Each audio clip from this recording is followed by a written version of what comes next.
Hey everybody, I'm Meagan Hatcher-Mays, Director of Democracy Policy at Indivisible, and welcome back to another edition of Impeachment Daily, the greatest impeachment recap show in the world.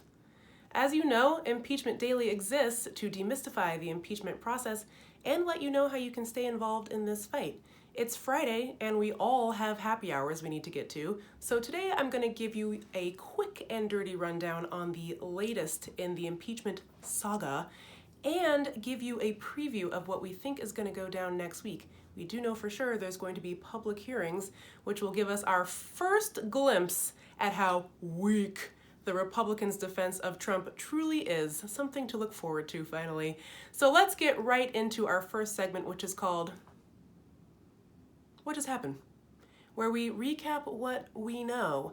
Well, we are getting our first full look at more testimony from the House Intelligence Committee, which has released testimony from Fiona Hill, who was a top Russia advisor in the White House.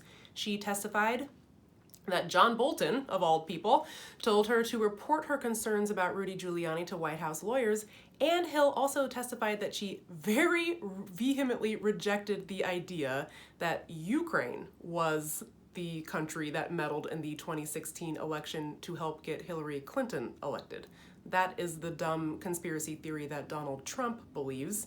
But of course, as we all know, Russia committed that particular crime, and they did it to help Trump, just so we're all aware of the facts. We are also getting a first full look at Lieutenant Colonel VIN Man's testimony. We've talked about him before. He's one of the White House's top advisors on Ukraine, at least for now. He is leaving that job, unsurprisingly. He already testified a week or so ago, and remember, we got reports at the time that his testimony was like bombshell stuff, because he was on that call between Donald Trump and the president of Ukraine, Volodymyr Zelensky. His full testimony is quite a read. He confirms that the Ukrainians absolutely understood what Donald Trump meant when he said, "Do me a favor, though."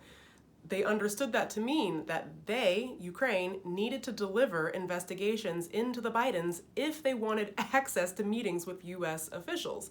And other reporting into this confirms that the Ukrainians also understood "do me a favor, though" to mean they would not be getting the $400 million in foreign aid that the United States had approved unless they agreed to Trump's conditions, which were dig up dirt on the Bidens. So VIN Man also testified. So he testified to that. He also testified that Gordon Sondland, he is the ambassador to the European Union, but has been moonlighting in Ukraine for some reason.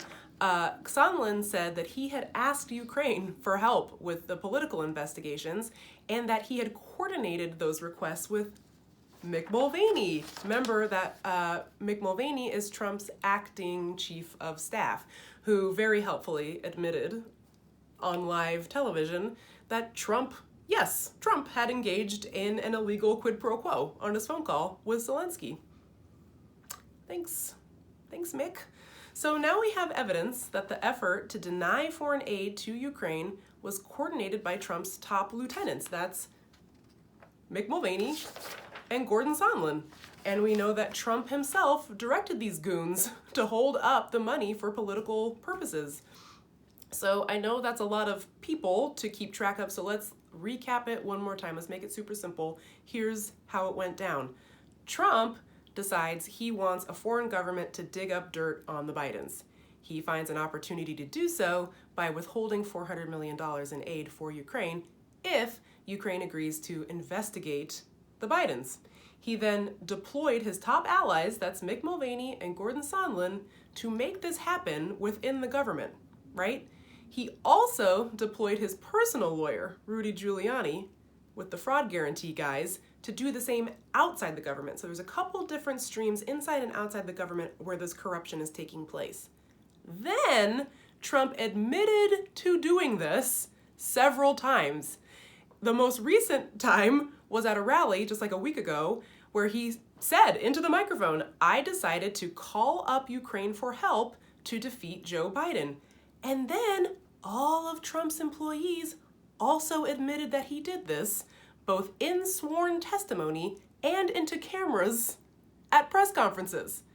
And now we're reporting that the Republicans' plan next week at the public hearings could be to throw Mick Mulvaney, Gordon Sondland, and Rudy Giuliani under the bus. Truly some ingenious stuff here. I have no idea how this is going to work for them, since all three of these guys engaged in this conspiracy at the urging of Donald Trump himself. I'm not sure they're going to fit under the bus. But that leads us to our next segment, which of course is called, Oh, What is Happening? Where we discuss what is happening. What is happening is that next week, or it's going to be finally happening, the first series of public televised hearings to begin in the House. Adam Schiff, the chairman of the House Intelligence Committee, announced that the first hearing is going to take place next Wednesday, November 13th. And we will be hearing from Bill Taylor, the top diplomat to Ukraine, who pretty immediately figured out that Rudy Giuliani was up to something rotten.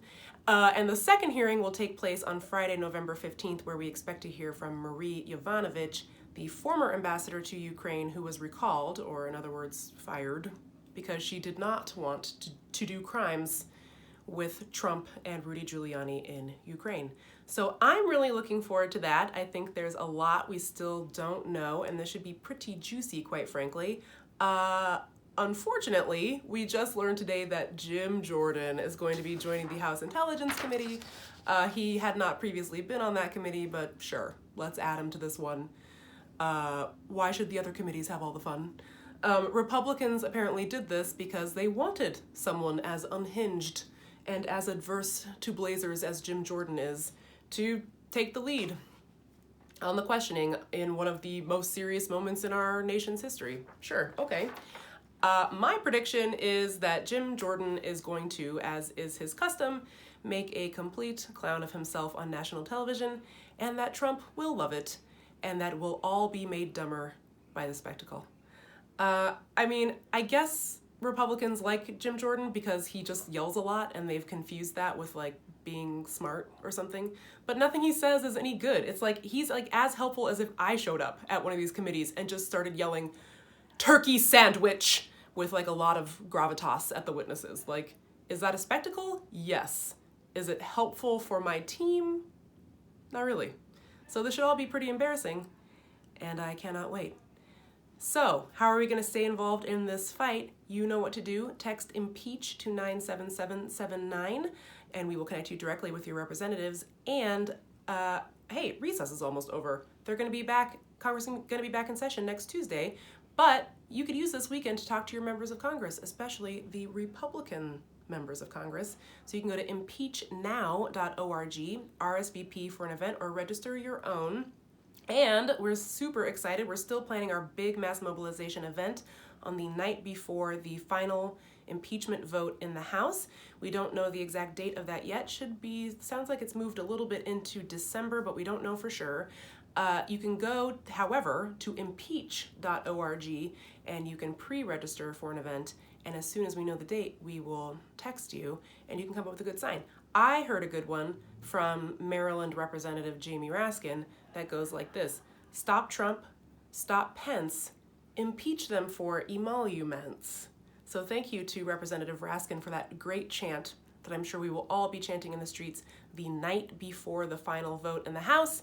Very much looking forward to it. Thanks for tuning in to Impeachment Daily. Quick programming note, no episode on Monday because of the holiday, so I'll see you back here in the cave on Tuesday.